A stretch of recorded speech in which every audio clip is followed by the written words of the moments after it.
ध्यान के लिए हम करें क्या? यही शायद तुमने पूछना चाहा कि ध्यान क्या है, कैसे करें। ध्यान के लिए हम इतना ही कर सकते हैं कि अपने को शिथिल करें,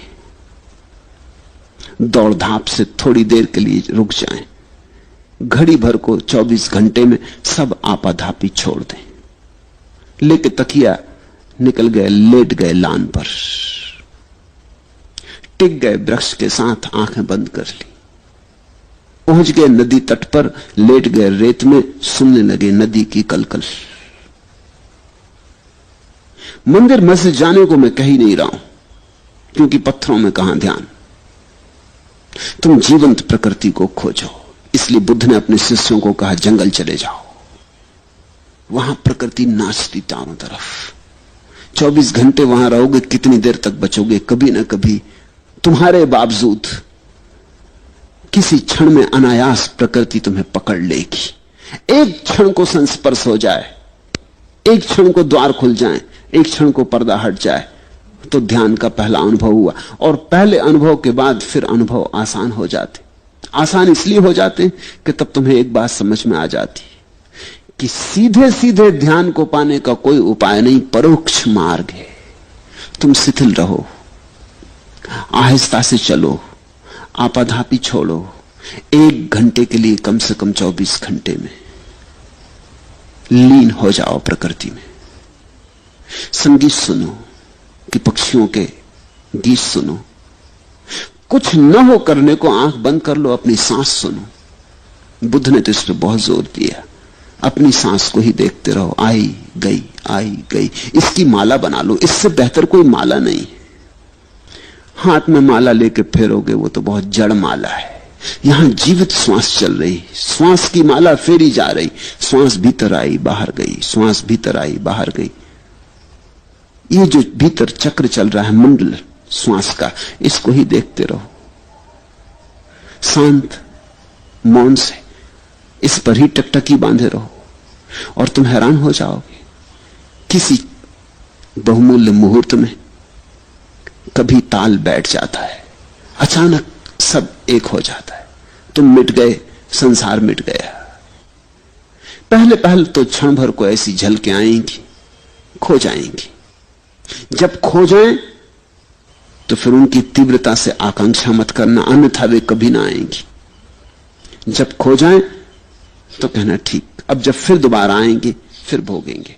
मगर उनके आने के लिए द्वार दरवाजे खुले रखना।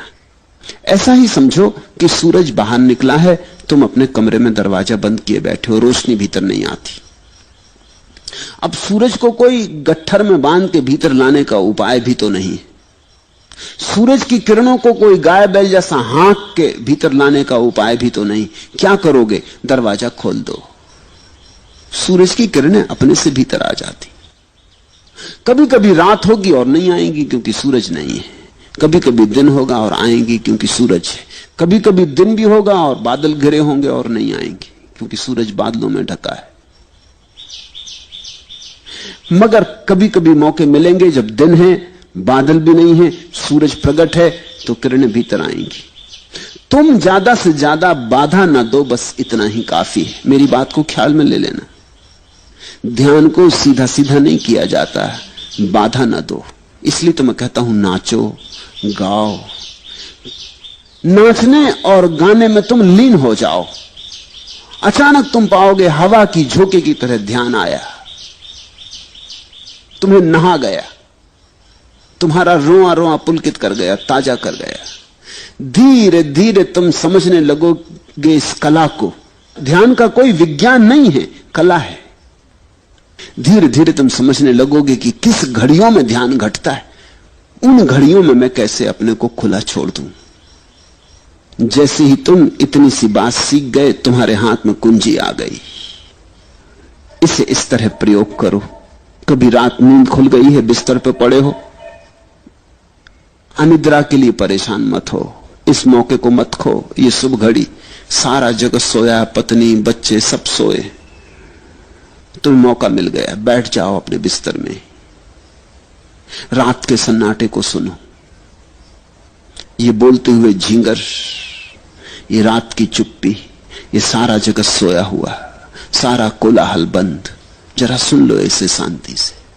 ये शांति तुम्हारे भीतर भी शांति को झंकारेगी। ये बाहर गूंजती हुई शांति तुम्हारे भीतर हृदय में भी गूंज पैदा करेगी, प्रतिध्वनि पैदा करेगी। जब सारा घर और सारी दुनिया सोई हो तो आधी रात चुपचाप अपने बिस्तर में बैठ जाने से ज्यादा शुभ घड़ी ध्यान के लिए खोजनी कठिन है। लेकिन मैं ये नहीं कह रहा हूं कि तुम आधी रात अलार्म भर के बैठ जाओ, कभी नहीं, तो धोखा हो जाएगा। तुमने अगर इसको कोई नियम बना लिया कि अलार्म भर के 2 बजे रात उठ के बैठ जाएंगे, फिर सब गड़बड़ हो जाएगी। ध्यान तुम्हारे खींचे खींचे नहीं आता। ध्यान इतनी नाजुक बात है, तुम बुलाते हो तो संकोच से भर जाता, आते ही नहीं। बड़ी नाजुक दुल्हन है ध्यान। तुम जोर जबरदस्ती मत करना, नहीं तो बलात्कार हो जाएगा। बहुत धीरे धीरे फुसलाना पड़ता है। फुसलाने शब्द को याद रखना, ध्यान को फुसलाना पड़ता है। फिर 24 घंटे में कभी भी हो सकता है, लेकिन ख्याल यही रखना कि फुसलाना है, आयोजन नहीं करना। नहीं तो लोग हैं कि रोज 5 बजे उठाए और बैठ गए ध्यान करने, जड़ की तरह, यंत्रवत, मशीन की तरह। नहीं, ऐसा ध्यान नहीं होता। हां, तुम ख्याल रखो, थोड़ा अपने हृदय का भी भाव रखो कि जब तुम्हारा हृदय बहता हो तब चूकना मत। तब 1000 काम हो तो छोड़ के एकांत में बैठ जाना। अपने स्नान गृह में भी बैठ गए जाके तो चलेगा, लेकिन जब तुम्हें लगे कि हां अभी भीतर घड़ी आती मालूम पड़ती, विचार कुछ कम है, तनाव कुछ कम है, मन कुछ प्रफुल्लित है, आनंदित है, ये घड़ी है। लोग अक्सर उल्टा करते, जब उनका मन दुखी होता तब ध्यान करते हैं। लोग दुख में भगवान को याद करते हैं। ये तो जब उल्टी हवा बह रही है तब बहुत कठिन हो जाएगा सुख में याद करना। इसलिए मेरे सूत्र अनूठे हैं। मैं तुमसे कहता हूं, जब तुम्हारा मन बड़ा सुखी मालूम पड़े, कोई मित्र घर आया है, बहुत दिनों बाद मिले, गले लगे, गपशप हुई है, मन ताजा है, हल्का है, खूब प्रसन्न हो तुम, इस मौके को छोड़ना मत। बैठ जाना एकांत में। इस घड़ी में सुख का सुर बज रहा है, परमात्मा बहुत करीब है। सुख का अर्थ ही होता है जब तुम्हारे जाने अनजाने परमात्मा करीब होता है, चाहे जानो चाहे ना जानो। सुख जब तुम्हारे भीतर बजता है तो उसका अर्थ हुआ कि परमात्मा तुमसे बहुत करीब आ गया। तुम किसी अनजाने मार्ग से घूमते घूमते परमात्मा के पास पहुंच गए हो, मंदिर करीब है, इसलिए सुख बज रहा है। इस घड़ी को चूकना मत। इस घड़ी में तो जल्दी से खोजना, कहीं किनारे पर ही हाथ के बढ़ाने से ही मंदिर का द्वार मिल जाएगा। लेकिन लोग दुख में याद करते, सुख में भूल जाते। दुख में तुम मंदिर से बहुत दूर पड़ गए हो, अनंत दूरी है। दुख में तो भरोसे नहीं आता कि ईश्वर हो भी सकता है। दुख में कहां भरोसा आ सकता है? दुख में तो ऐसा लगता है संसार में कोई नहीं है। दुख में तो ऐसा लगता है कि ये कोई शैतान चला रहा है संसार को, कोई दुष्ट। दुख में तो ऐसा लगता है कि समाप्त कर लो अपने को। न कोई कृतज्ञता, न कोई धन्यवाद का भाव उठता। दुख में कैसे उठे? लेकिन लोग दुख में मंदिर जाते, मस्जिद जाते, भगवान को याद करते, प्रार्थना करते और सुख में भूल जाते। और मैं तुमसे कहता हूं, सुख में ही घटता है।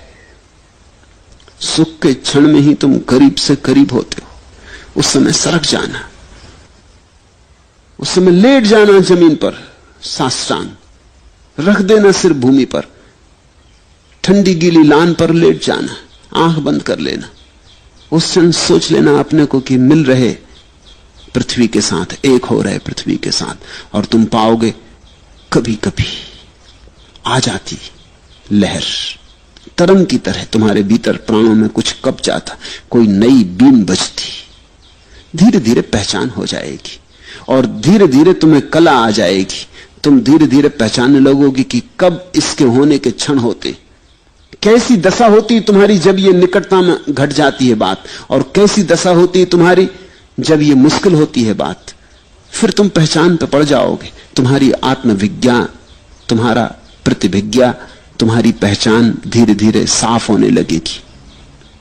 पहले तो अंधेरे में टटोलने जैसा है, मगर ध्यान घटता है, और कभी कभी तो उन लोगों को भी घटता है जिन्होंने ध्यान के संबंध में कुछ सोचा ही नहीं।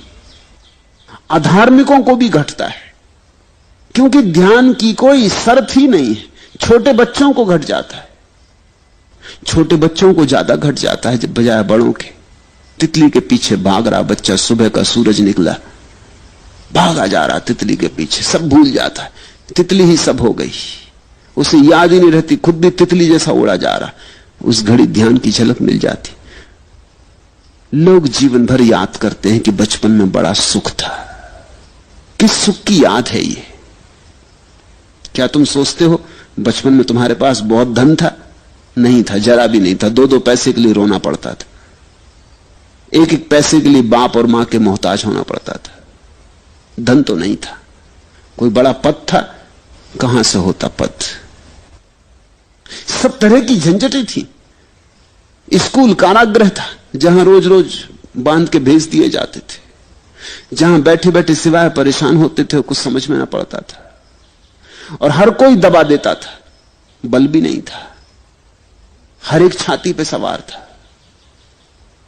तो बचपन में सुख कैसा था? न धन था, न पद था, न प्रतिष्ठा थी, न कोई सम्मान देता था। सुख हो कैसे सकता था? सुख कुछ और था। तितलियों के पीछे भागने में ध्यान की किरण उतर आई थी। सागर के किनारे शंख सीप बीनने में परम आनंद का क्षण उतरा था। कंकड़ पत्थर बीन लाए थे और समझे थे कि हीरे ले आए, और किस चाल से मस्त होकर आए थे। कुछ भी न था हाथ में, लेकिन कुछ ध्यान की सुविधा थी। मेरे देखे बचपन में ध्यान के अतिरिक्त और कोई सुख नहीं है। तुम भूल गए हो, तुम्हें इतनी भर याद रही कि बड़ा सुख था। अगर तुमसे कोई पूछे कि बताओ क्या क्या सुख था, तो तुम मुश्किल में पड़ोगे। और ध्यान की तो तुम्हें याद ही नहीं, ध्यान शब्द ही अपरिचित हो गया है। बच्चे को ऐसा पता भी नहीं था कि यह ध्यान है, पर पता होने से क्या होता है? तुम्हें पता हो कि सोना है या नहीं, इससे क्या होता है? सोना सोना है। जैसे जैसे तुम बड़े होते गए वैसे वैसे ध्यान छूटता गया, क्योंकि तुम विचारों में ज्यादा पढ़ते गए। विचार का शिक्षण दिया गया, स्कूल, कॉलेज, यूनिवर्सिटी सब विचार सिखाते। अभी तक मनुष्य जाति का ऐसा अभागापन है कि कोई विश्वविद्यालय ध्यान नहीं सिखाता। विचार, धीरे धीरे तुम विचार से भरते गए, चिंताएं चिंताएं।